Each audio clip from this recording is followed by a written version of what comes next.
Hi there, Mike from Last Straw Distillery. Today here visiting Against the Grain Farms near Mountain, Ontario, which is about 45 minutes south of Ottawa. They are one of the first farms we're working with for our single farm whiskey program, and I guess this is kind of the official announcement of the launch of our single farm whiskey program, where we are partnering directly with the farmers and with the millers to shorten our supply chain, gain more traceability over our ingredients, and probably most importantly is to support regenerative and organic farming practices on small family farms in Ontario. So, because farms are a business, distilleries are a business, and we can create a virtuous cycle which keeps multiple small businesses and multiple families employed and doing work that's good for communities and good for the environment.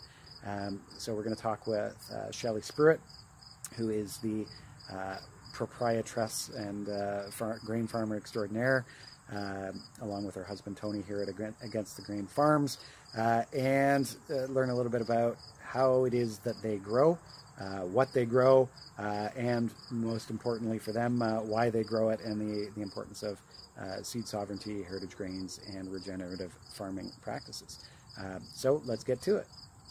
Well, I'm Shelley Spruitt, and I've been farming alongside my husband, Tony, for 33 years, and we're here at Against the Grain Farms. This is an additional 50 acres of land that we purchased 7 years ago to do more trials of our own on regenerative agricultural, no-till, development of heritage grains, and looking to close that loop and develop relationships with distillers and brewers and bakers, and together work to develop markets for these type of specialty grains. So a lot to unpack there. Maybe we'll start with the idea of a heritage.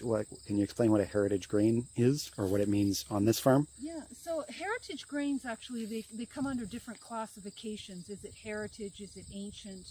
And depending on what region of the world you are in, it depends on the date. So sometimes heritage is considered anything that was pre-1950, or ancient grain, anything that was pre-1900. So there's different sort of interpretations of what that means. For me, heritage grains means specifically that it has not genetically modified. It has not been crossed and does not have a registration or a patent on these grains. So they are open sourced and they're open pollinated, or they're open pollinated. And a lot of the varietals then that we work with are seed that has been lost, basically. There's no commercial seed variety or commercial seed quantity available anymore. So we may have sourced, a cupful or 200 grams or a pound. And the first year we'll do grow out, we'll see how it responds to the soil, we'll see what the yield is, basically just to get some seed. And then the second year, basically we'll go back and we'll plant those grains into what we consider our seed, that we can say, okay, now we're on a level playing field. So on any given year, I may have at different stages, year 1 to year 4 of grow outs, 20 varieties. And these could be heritage wheats. These could be barleys, colored barleys, different types of rye that were native to different countries around the world. So we're looking for what we call something that's a three-prong approach. We want something that is good for the soil, that's adaptable to the area, that's conducive to the growing conditions. We want something that's unique for the consumer, or unique for the buyer, that gives them that cutting edge that nobody else has it, and so they can turn it into a product or something else like that. And then basically it has to be something that's viable for the farmer to grow. With the cost of farming and with the cost of land, you can't be growing a crop that doesn't yield and that has too high of input costs. So it's a combination of everything to find that sort of sweet spot where there's a market, there's an interest, and that it's conducive to the growing area. And so you also mentioned regenerative practices. If you could maybe explain a bit of what regenerative practices mean here at Against the Grain. Yeah, so regenerative agriculture is something that's sort of become a hot topic in the last 4 or 5 years, or maybe 6 years. But to us as farmers for 33 years, regenerative agriculture was just always the way that we farmed. And that approach was minimal soil tillage, minimal input, synthetic, whatever you were using, fertilizers, fungicides, anything else like that. Using the natural slopes of the soil, making sure that there was good drainage, not compacting the soil, doing everything that you can to promote pollination, whether that be windrows, whether that be pollinator like milkweeds, those kinds of things. And then more and more we've started to work with different companies internationally that are working on products that would be considered organic or biostimulants or foliar sprays, or universities that are researching the benefits of these different applications. And so we say we like to be the guinea pig. We like to try those and see, like, what's the feedback, what's the practicality. A number of years ago we brought in tonnages of basaltic rock, which is a native byproduct of a quarry product coming out of Nova Scotia. And it is also called rock dust. And in the sub-Saharas, it's a product that was used widely. And what it does is it increases the silicon in the soil, which makes the roots more resistant to droughts. And we've been really pleased with the results. It has over 27 micronutrients, which again could be one of those things that lead back to your comments about like the brick levels being so high. So we spend a lot of time, research, money, efforts into continually building up the soils. So you're, instead of feeding the plant with synthetic fertilizers, you're feeding the microorganisms in the soil. Exactly. And letting them do the work for you. Exactly. We're doing everything that we can to increase the life and the diversity of what's going on in the soils. So this year on the farm we hired, she was a fourth-year graduate in biology from the Toronto University, and she spent the summer with us. And each day, one day a week, she spent the full day in the fields gathering data on what the pH of the soils were, what the brick levels of the plants were, all of that kind of data, so that we've got a whole season of information that can be tracked, and then we can draw some analysis from that.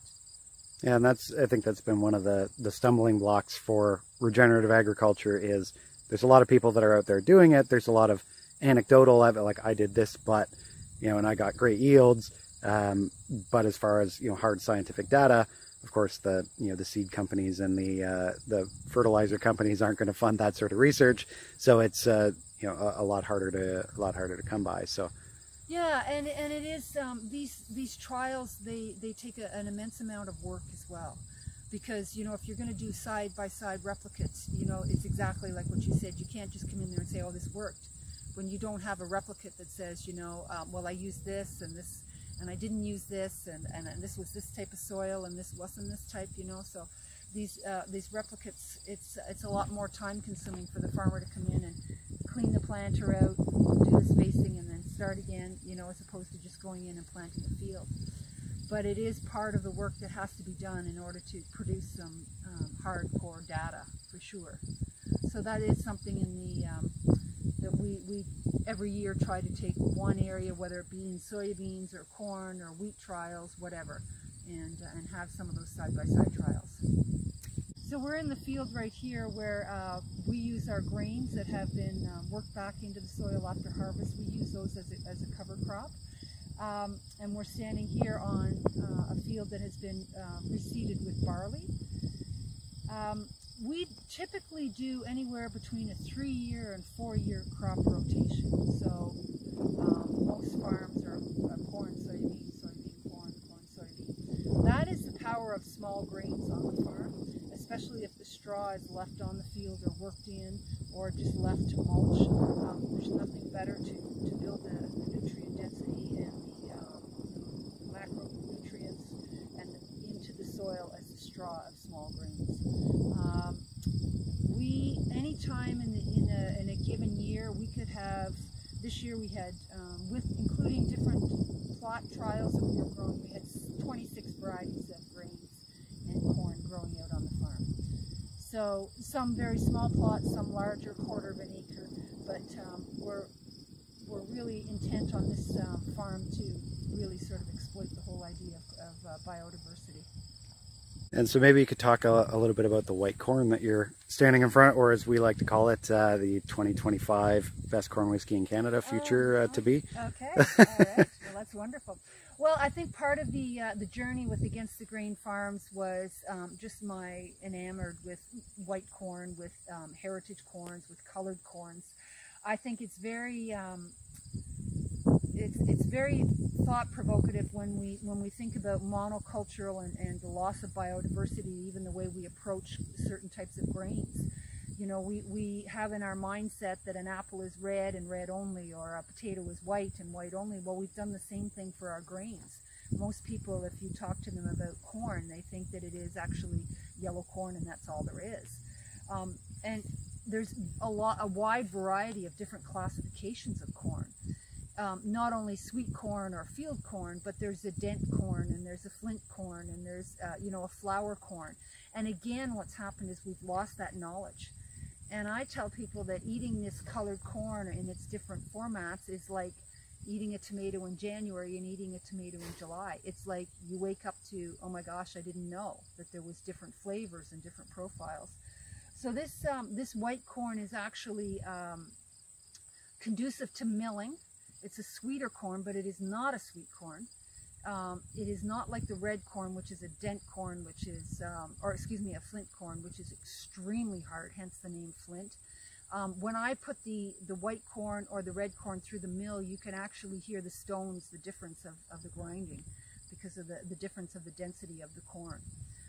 This corn is beautiful, and it's actually one of the corn that would have been used originally in the Mid-South for the Johnny cakes. And like yourself, some of the distillers are going into using it because of the difference in the flavor profile as well. The challenge with growing some of these other corns, typically they are grown farther south. They like a high heat unit and a long season. So we understand as farmers growing this that we're not and can't and won't get the same kind of yields as say your traditional field corn, registered GMO corn. But that is part of the price that you pay, and that is the importance of working out relationships like what we have with Against the Grain and Last Straw, is that they understand they're getting a premium product, and we understand that we are in part of the process of creating a product that is unique, and that's we're not in the space of just creating yield. We're in the space of creating a unique product with quality.